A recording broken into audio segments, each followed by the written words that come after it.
Week's parsha. Finally, we're talking about the book of Deuteronomy, and what happens in the book of Deuteronomy is repetition of the history that happened up to that point, the last 40 years. There's also repetition of commandments, and we could talk about the specifics of those, which commandments are repeated, and how are they repeated, and why are they repeated. We can get into that maybe next week. We'll see.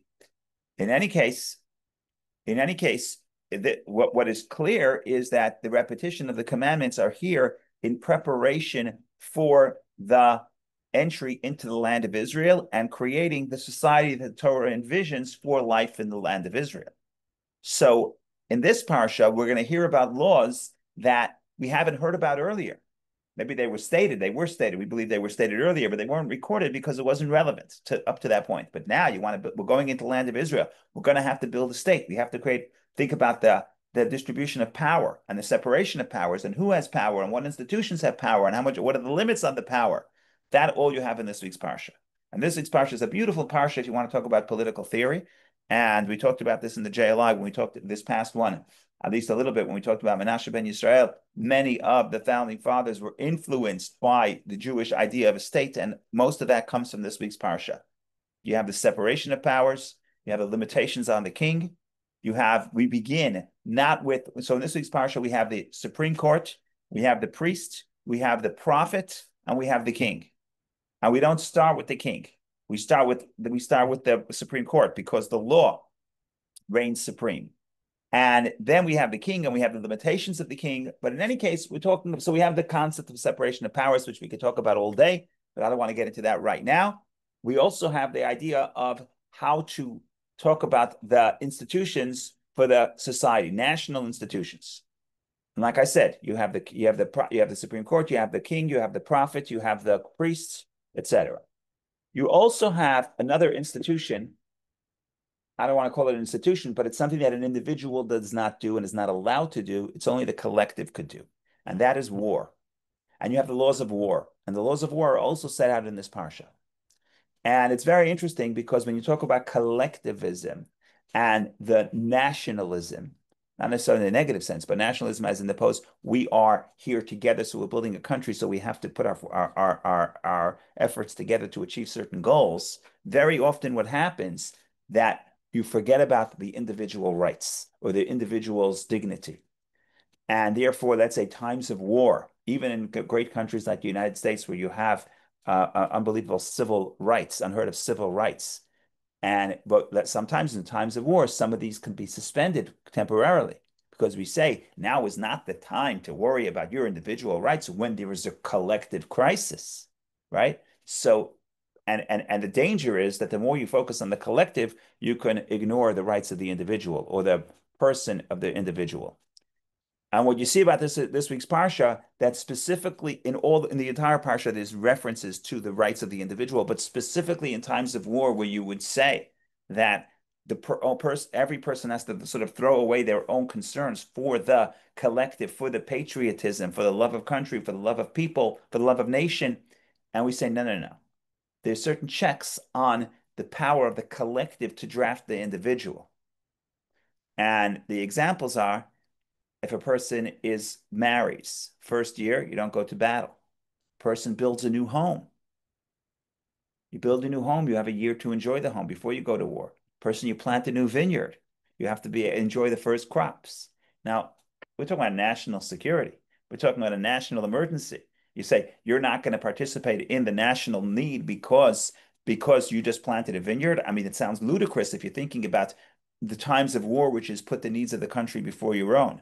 But we say, no, of course there's a collective, but the purpose of collective is ultimately for the individual. And therefore, you have to signal to people, and you also have to do this in certain ways to certain groups of people, that their individual person's right is important, even in the context of the collective. So that's a fascinating concept. Similar concept is you have the battle, you have war, and the war is a messy thing, right? And we understand that, and there are certain you're allowed to do things in times of war that you're not allowed to do in times of peace. We'll read about that next week's parsha as well. the woman of beautiful form, but also in the destructive, there's killing, there's always going to be a certain amount of innocent people who are killed during war. That's war, not a pleasant thing. However, the Torah is telling you that even in times of war, you have to be um, kind to both people, but not just people, also to God's creation. And it's very interesting because this is contemporary. You have to allow a route for people, for civilians to flee. So you could surround the city. You could stop that. You could make a siege because that's the way you win wars. And if you want to know why contemporary wars are not won yet, is because there's no siege. So that has not changed. You don't have to hear this. This is very basic, but so you don't have to be an international expert to figure this one out. But there's a siege. But a siege has, of course, a terrible effect on the civil on the population. So the Torah says you have to allow people to flee. You have to let one side of the city open where people can leave. Doesn't mean they can bring in food. Of course not. So you have to let people flee. So they're the enemy. You're going to destroy them. And it says you'll conquer the city ad vidita until it submits. But on the other hand, their people are still people. And therefore, on one hand, we want a swift victory and we want siege because sieges work and it's the only thing that works. On the other hand, you have to allow for the civilians to leave. And what's even more surprising is we know in this country, for example, after the Civil War, how do you win and how do you make sure that the population is not going to be a threat to you as to threaten your supply lines or threaten your advance is what they call, what do they call it? They call it the burnt ground, whatever it is, that you're going to destroy everything in your wake, right? And if you destroy everything in your Scor- wake, scorched land, scorched earth, scorched earth. earth policy. Scorch earth policy works very good. It's very effective. But the Torah says you can't do that. And the Torah says, look, you have to build certain weapons. So you need trees, you need wood. No problem. Chop down wood all you want. But you cannot chop down a fruit-bearing tree. That's what the Torah says. This is crazy. You can conquer the city, but no scorched earth. You can't just destroy, and you have to respect the not just like human life, as I mentioned, but also vegetation, also the creation of God. So it's interesting. So we think about the collective, but also don't you have to think about the individual creation at the same time. And that this leads to a very famous verse, which is Ki ha'adam etz hasadeh, man. The Torah tells you why you're allowed. This is a very strange verse. Why are you allowed to? Why should you not destroy a fruit tree? Because man is a tree of the fields. Now, there's different ways to read it. The simple way to read it is question mark. Is man a fruit of the tree? Is man a tree of the field? Meaning to say, did the tree do anything wrong? Your enemy did something wrong. But did the tree do anything wrong? So why destroy the tree? That's one way to read it. It's not the only way to read it because then why is it a fruit-bearing tree? Why is it not another tree or a tree that doesn't bear fruit, which you are allowed to cut down? So there's all kinds of ways of reading it. But once you get to the Talmud says this is sort of a general statement, and it says that a man is like a fruit of the tree. I'm sorry, like a tree of the field, not fruit of the tree, like a tree of the field. Eitz hasadeh. Ki Adam, man is Eitz, the tree of the field. And this also explains why you have this holiday of Tu B'Shvat, which certainly since the time of the Kabbalists started becoming a big deal, because there's a certain we know it's the New Year of the trees, but so why are the human beings coming and celebrating? It's like you're crashing a party that doesn't belong to you. The trees should get birthday cake. Why are we celebrating? Oh, because there's a certain connection based on the human being to the tree of the field. So that's something we want to analyze for just a few minutes to think about what is the relationship between man and the tree. More specifically, everything in the world is interconnected according to the Kabbalah. So there's four general categories of creation.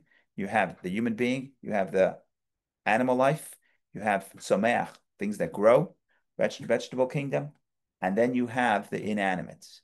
And because according to the Kabbalah, the human being is sort of has includes everything, so we want to find those elements, all those four elements within the human being. And we also want to show how in some ways the vegetation, in some ways the tree is the most important. And it's not a simple argument to make because you would argue that perhaps animal life is more important.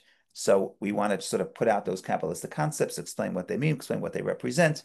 and then make the point. So that's just getting us into it. Any comments, questions, welcome. Otherwise, we proceed.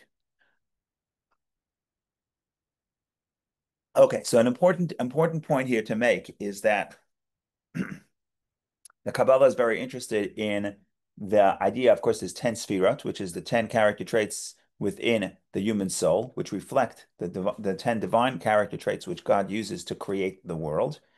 And those could be divided, going back to the first work of Kabbalah, Sefer Yetzirah, the Book of Formation, those can be divided into the first three, which is intellectual attributes, otherwise known as Chachma Bina Dat, wisdom, understanding, knowledge, or otherwise known as Chabad. If you ever heard of the word Chabad, it's because that word is an acronym of Chachma Bina Dat, wisdom, understanding, knowledge. That's the intellectual part of man. And then there's the seven emotional parts of seven emotional traits. And those are that's the heart, that's the emotion. And of course, they interact according to the Kabbalah. The intellectual attributes are the parents that give birth to the children, which are the emotions. Because if you think about it, what do you love? You love what is you understand to be valuable, right? So if you think about this, a child who's 6 years old, what do they value? They value what their awareness, what they understand to be valuable. As a person grows up, the toys that they used to have are no longer valuable. Why not? I loved it so much when I was in the first grade. I loved to play Lego. Well, people still like to play. I love to play in the sandbox. How come today I don't love to play in the sandbox? Because now, because my awareness expanded, so now the love still stays the same. The love is still, I want, the desire is still the same. I want what is good for me. That's always the same. I want what is pleasurable to me. That's the same. The question is what is pleasurable? What is valuable? Right? So that changes over time, especially when a child is young and then grows. And what used to be enjoyable or pleasurable is now meaningless because the mind expanded, the awareness expanded. So the parents so the children who are born from the newfound awareness that produces a different set of both love and awe, by the way, also fear, right? What am I afraid of? When I'm a kid, I'm not afraid of certain things because I don't understand how dangerous they are. When I'm an adult, hopefully I understand the fear that things are certain things are dangerous, and that awareness produces the emotions, which the emotion of fear, which is the product of the parent, which is Chachma Bina, wisdom, understanding, and Dat is the union between the father and mother. Okay, so that we know that we discussed. Here comes the Hasidic idea that's related to the tree. If you want to talk about the mind and the heart, the intellectual capacity of the person and the emotional capacity, a metaphor for that is the animal kingdom, which we call chai, which is life, and someach, which is the vegetable kingdom, that things that grow, and the emotion is like the kingdom, the vegetable kingdom. The tree is emotion, and the intelligence is like the animal. And so I'll explain why that is. And in a second, I'm going to ask the question, and that's what the Talmud asks. The Talmud says, are you saying that man is really the true fruit, the tree of the field? Meaning you're saying that the quality of man is emotion more than intelligence? If you ask people what is the quality of the human, what is the quality of the human species over the animal kingdom, I think people are going to say, well, have intelligence. Now, maybe animals have intelligence, but they don't have abstract knowledge. They can't think abstractly. What makes us, right? Animals have instincts. We have instincts. We have desires. They have desires. That's not necessarily uniquely human. Where we excel over other forms of life is our intelligence. So now, according to the Kabbalah, if you're going to tell me that intelligence is the animal kingdom and the emotion is the tree of the field, is the vegetable kingdom. So then the question becomes, why would the verse say a verse like this, that man is a fruit of is the tree of the field, man is emotion. That's the quality of the human being. So let's talk about this for a second. What is the difference between emotion and intelligence? I mean, there's a lot of differences, but what's the core difference? The core difference, according to the Kabbalah, is as follows, is that the question becomes, Well, they work differently because their job, they're supposed what they're trying to do. They have a different set of they operate. Their operating system is different, and the difference between the intelligence and emotion essentially is that intelligence is supposed to, in its pure form, intelligence is supposed to be objective, and emotion is subjective. Meaning to say, if you ask the question, is this good?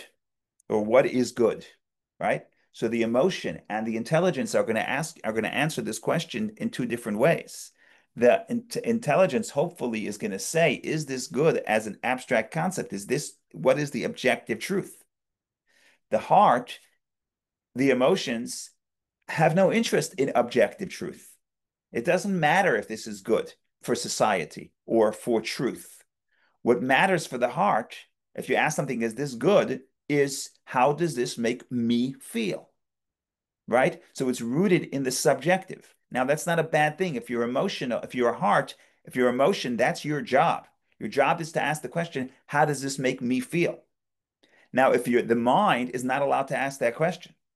And if it asks that question, then the mind is like the judge who accepts a bribe, which is this week's parsha. This week's parsha is never take a bribe. Okay, so write that for the judges. Why do I have to hear about it? Because the mind could be bribed by the mind could be bribed by the heart, right? The mind's job is to figure out, is this good? Is this objectively good? Hopefully, if a person is objective, I could say this is not good.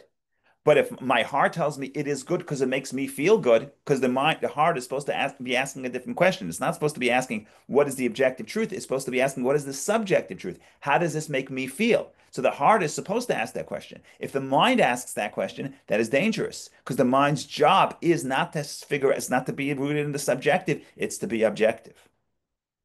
Now, the problem is when each one doesn't do its role. When the heart starts to be objective and the mind starts to be subjective, then you get into trouble. But in reality, you have two different questions. And now the human being's job is supposed to negotiate between these two. And it's not a simple matter because some things the mind tells you it's objectively not good, and the heart tells you it's subjectively good. Okay, now we have a conflict. There is a tension between mind and heart. But the root of the tension is not because one is good and one is bad. Mind good, heart bad. No, it's each one is good. Each one is supposed to be doing their job, and if they're doing their job in a healthy way, there's going to be many conflicts because they're going to get to different conclusions. Why are they getting to different conclusions? Because they're asking a different question. Now, some people are very smart, but the question but they use their objective mind to figure out how do I advance my subjective need. Then they're very smart, but they're not cannot be called intellectual because they're using the computing power of the brain to answer a subjective question, which is fine. It's a wonderful thing, but at this moment, you're subjective. You're missing the most important point of the mind, which is the ability to be objective. Why does this connect? Oh, by the way, let's just stop for a second. This is just fun, so I'm going to put it in.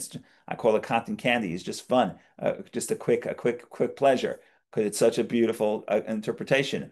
When you go back to the story of Adam and Eve in the Garden of Eden, and the question is, what is the problem with the tree of knowledge, good and bad? Amazing. Isn't it so good to know the difference in good and bad? Why is it that God says, we don't want you to know good and bad? And why is it that the punishment for the sin is now that they get knowledge? Sounds like a beautiful thing. It sounds like a reward. Why are you rewarding the sinner? So there's all kinds of ways of interpreting this. We did many classes on it back in the day. We did once a series of 4 classes on this on Chabad.org. But the point is this. The point is one interpretation is from Maimonides. Maimonides basically says, without getting into all the details, Maimonides says, before the tree of knowledge, when you ask the person a question, is something good, they answered objective.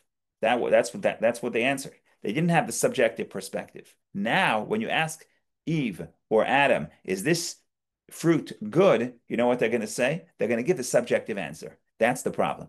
Problem is that they lose the objective perspective, the objective perspective is challenged. It's an effort to get to the objective perspective, which is why what does the serpent tell Eve? What Eve saw based on what the serpent says, "Ki tov ha'etz lema'achal v'chi tavahu la'inayim." The fruit is good for consumption, and it's a desire for the eyes. What is the Torah telling you? All these things are subjective expressions, right? It's all subjective. And that's beautiful. It's a your heart is supposed to answer that question.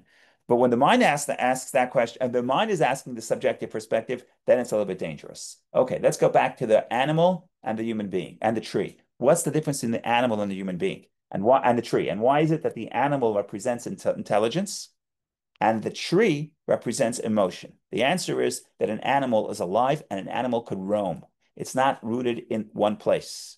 The tree, no matter how tall it grows, that would represent the tree growing would represent the development of the emotion. Like I said, when I was a very young kid, I liked things that were meaningless. And as I develop, I could like things that are more sophisticated and more holy and more refined.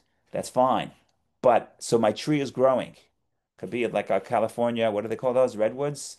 It can grow the tallest trees on earth. That's fine. It's growing. The problem, not the problem, the reality is the feature of a tree is that it's rooted in one place and you can't move it. And emotion is rooted in the subjective. You cannot escape the self. At the end of the day, if I used to love cotton candy and now I love God, it's the same question, which is not Hasidim will talk about this, that King David in the book of Psalms, there's two verses. One verse says, Kirvat Elokim Tov, being close to God is good. Who could argue with that statement? There's another statement, Kirvat Elokim Li Tov, being close to God is good for me. What's the difference? The difference is one is an intellectual, one is an objective statement, and one is a subjective statement. And sometimes I know that being close to God is good, but I don't feel it. And sometimes I actually feel it. Kirvat Elokim Li Tov, it's good for me. So the point is that even if you can argue, you can be cynical and argue this person who's in love with God is just totally narcissistic. He used to love himself. He used to love the sandbox. Then he loved cotton candy. Then he loved tuna sandwich. And now he loves God. But it's all about himself. It's all about the self. And the answer is that's true. That's the way it is. So your tree is growing. You're becoming more elevated. You're becoming more refined. But you're still a tree, meaning you're rooted in one space. You're rooted in the self. And that's okay. But what's the animal? The animal is the ability to roam. When you use your objective perspective, you can put yourself in experiences that are foreign to your own. And it's actually contradictory to your own. Because my emotion tells me I feel very strongly about this. But if I'm intellectual, I could say, you know what? I could see somebody else's perspective. The emotion could never see anyone's perspective. This is how I feel. I don't know how you feel. I'll never know how you feel. My emotion that never doesn't have the vocabulary to figure out how do you feel because my emotion is subjective. This is emotion answers the question, what is right for me? But my intelligence here, I'm not tied to one place. I'm transcendent. By the way, spirituality means what is a definition of spirituality? So, one definition, and I think it's the most common definition in the Kabbalah, is the more physical you are, the more tied you are to one place. The more spiritual you are, the more transcendent you become, the more free flowing. So, the stone stays the same. It's in one place, it cannot move, but it can't even grow. My emotions can grow. That's beautiful. Growing means I'm leaving what I used to be. I'm transcending the self. I used to like something that is insignificant. Now my emotions are pulling me to things that are more significant. So I'm becoming more transcendent. I could transcend my earlier instincts and feelings, and now I want something that's more sophisticated and more refined. Okay, so I'm growing, but I'm still rooted in self. And what is the mind? The mind is more spiritual than the heart because I could place myself somewhere that's outside myself. Different experiences, different people, different cultures, divine perspective, and that's freeing, and that's high, and that's life, because that's free, and that's the animal. And the animal is, we call it an animal. In Hebrew, the philosophers refer to that category of animal life as chai. And in some ways, the human being is also a sophisticated animal in this context, where I have the ability to be free and maybe more than the animal. But the point is, the animal is the metaphor for a living thing that is not tied down to one place. And that's the mind. The mind is liberated. It doesn't have to. My heart is stuck. I'm always going to feel my perspective. And in the conflict, I'm always going to take my own side. The mind is liberated from that. Again, assuming the mind is not now being used by the heart to advance its own goal, which is okay. right? Which is okay in some context. If I know that I'm doing it and I'm aware and I think it's the right thing to do, right? But usually the mind is supposed to be say, listen, I know this is how you feel, but there's another perspective. And that's the conversation between mind and heart, and which is always a tension. And they can't really fully understand each other. And that's why, according to the Kabbalah, even the anatomy of the person, if the mind is in the head and the heart is in the and the emotions are in the heart, the connection between the head and the heart and the torso is narrow straits, which is the neck. It's narrowed. They can't really fully communicate. Maybe a little bit of the mind's perspective could trickle into the heart. Maybe some element of the heart can go up to the head. But that narrowing straits represents that there's a bottleneck. There's a problem here. There's a problem in communication because the input that the mind is giving to the heart, it doesn't really get it because it's designed, it's wired to ask a different question. Again, the mind is asking the subjective question. I'm sorry, the heart is asking the subjective question, and the heart is asking the objective question. Okay, let's circle back to the Talmud. So the Talmud says, what are you talking about? You're talking about that is the quality of the human being, emotion. That's what makes a human being a human being. A tree, yes, a tree is beautiful and a tree is tall and the trees are glorious, magnificent. Emotions, what's so beautiful within the human experience, and what would be our life if we had no emotions? We would be, I don't know, we'd be AI. I don't know what we would be, right? So emotions are beautiful, of course. But are you going to say that's Adam? That is the human being? By the way, there's different names. There's four names in Jewish literature and Torah literature for the human being is Adam, this Ish, Enosh, Gever, without going into each one of them, the highest form of the highest name for the human being, when the human being is at their greatest level, do you refer to the name Adam? So Adam is not just Adam and the humanity, but also Adam is humanity when humanity is fulfilling its greatest potential. That's Adam. Ish is already different, but that's another story.